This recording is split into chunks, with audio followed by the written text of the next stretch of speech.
questions 11 through 20 on the 2019 Grade 7 Gauss Math Contest. The value of root 81 is equal to, root 81 is equal to 9. But 9 is not one of the answer choices. So we have to figure out which one it is. And of course, it's 3 squared. So number 11, the answer is B. In the diagram, what is the area of the rectangle PQRS?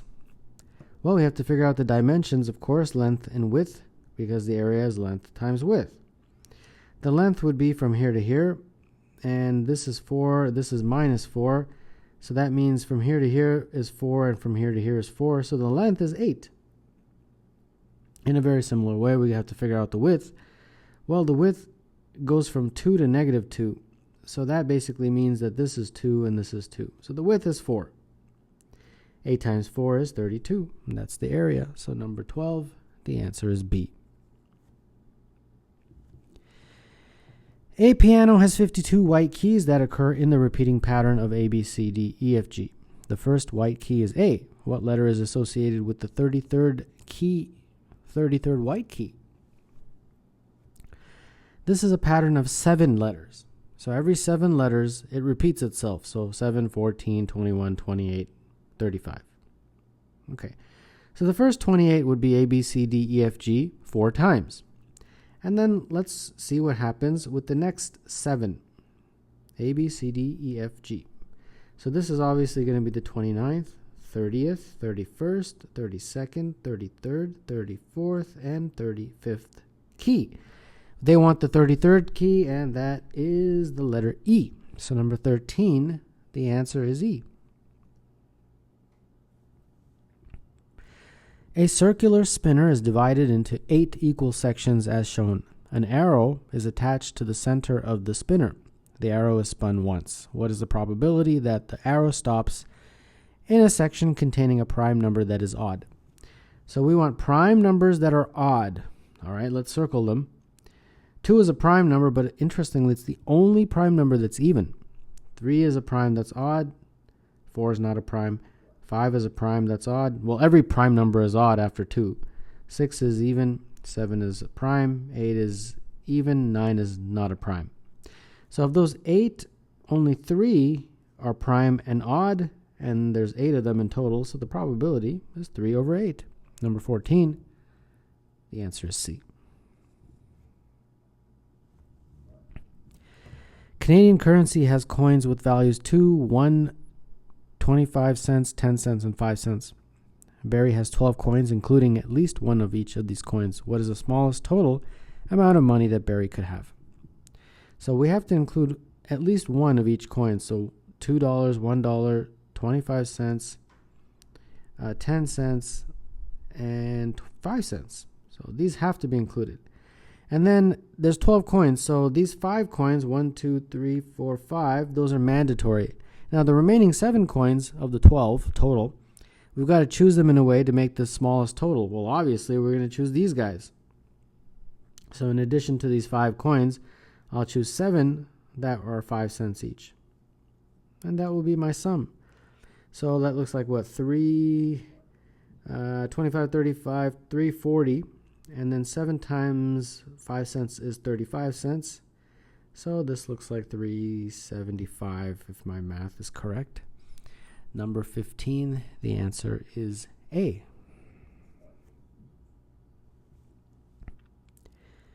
A positive integer whose digits are the same when read forwards or backwards is called a palindrome. For example, 474 and 222 are palindromes. How many palindromes are there between 100 and 1000? Okay, well, let's look at the 100s. 100s, the only palindromes would be numbers of the form 1 something 1. And that something in the middle can be any digit. So any digit from 0 to 9. There's 10 digits from 0 to 9. So there's 10 possible choices to make a palindrome in the 100s. In the 200s, same story. The palindrome will be of the form 2-2. The number that goes in the middle can be any number, any digit between 0 to 9. There's 10 possible digits from 0 to 9 inclusive. So 10 possible palindromes. And you get the point. 300s, it'd be 10, and so on. So for every hundreds up until 900s, there'll be 10. So the total, there's 9 of these guys. 1, 2, 3, 4, 5, 6, 7, 8, 9. And for each, you would get 10 palindromes. So the total is 90. Number 16, the answer is B. The two equal arm scales shown are balanced of the following: circle, triangle, triangle, triangle has the same mass as. All right, so these kinds of questions are a headache because you got to fiddle around, circles and stars and bars and all that stuff. Okay, so when I look at this, the first thing I noticed is that this cancels with that. So that means that a circle and a triangle are equal to a square. Okay. And then how does that help me? Well, then I have to fiddle around and come back up here, I guess. And when I do, I'm thinking of adding some triangles. So I'm going to add 2 triangles because I got 2 triangles here, right? To that. So that basically means this is going to be a square and 2 triangles. And then we notice that this is basically what I have now on my left side. So now I just got to figure out the right side. Well, 2 triangles, according to this, is 3 circles. So it just becomes square, circle, circle, circle. And that is equivalent to circle and 3 triangles. So square, 3 circles is choice D for number 17. A rectangle has length x and width y. A triangle has base 16 and height x. If the area of the rectangle is equal to the area of the triangle, then the value of y is. So the 2 areas are equal. So the area of the rectangle is length times width. In this case, it's x times y. Area of the triangle is 1/2 base times height. The base is 16. The height is x.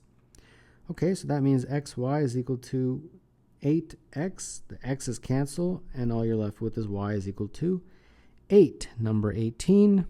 The answer is C. If each of A, B, and C, and D is a positive integer and is greater than 3, then, and if 1 over A minus 2 is equal to 1 over B plus 2 is equal to 1 over C plus 1 is equal to 1 over D minus 3, then which ordering of these 4 numbers is correct? Well, as always, just make life easy for yourself. Instead of multiplying all this out, let's just use some numbers. So I'm going to start with D. And because the numbers are greater than 3, I'll use the symbol. Let's let it equal 4. Okay, so now let's figure out each of the letters one by one. 1 over C plus 1 is equal to 1 over D minus 3. I can just look at the denominators. C plus 1 would be equal to D minus 3. D is 4, so that's going to be 4 minus 3. So C therefore looks like it is 0. Okay, so let's just keep a tally here. C is 0. Okay, now let's use this. 1 over B plus 2 is equal to 1 over C plus 1. So B plus 2 is equal to C plus 1.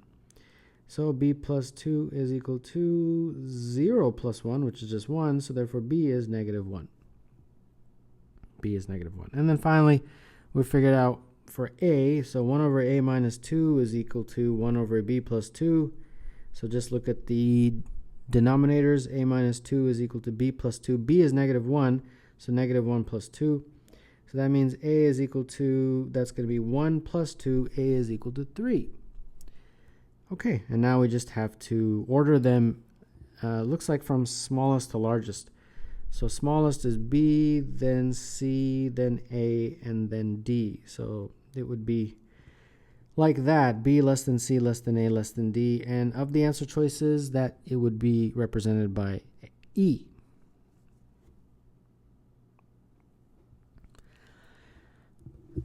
The positive integer n has exactly 8 positive divisors, including 1 and n. 2 of these divisors are 14 and 21. What is the small sum of all 8 positive divisors of n? 2 of these divisors are 14 and 21. Well, 14 is 2 times 7, and 21 is 3 times 7.